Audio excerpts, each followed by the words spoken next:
you have a Ram with a 5.7 in it, V8, and you go to start it and it just clicks, but your battery is good. And you have the indication that possibly the starter is bad.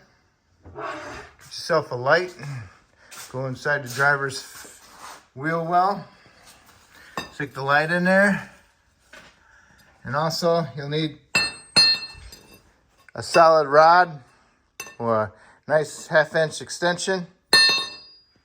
You need to look in here and find your starter. All right.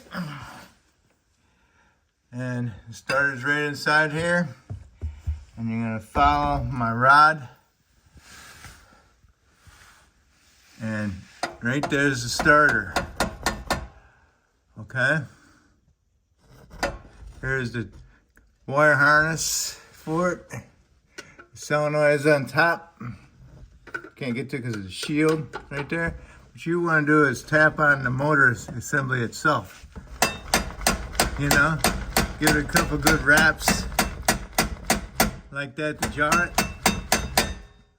And then at the same time have somebody try starting it while you're tapping on it.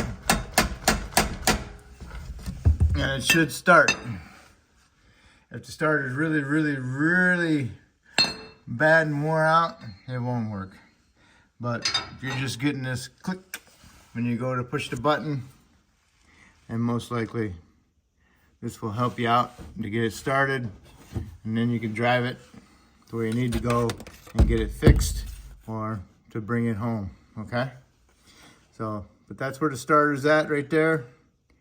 And if you just tap on it with a solid rod, something solid, to jar that motor in there, it should start, okay? Hopefully that helps you out.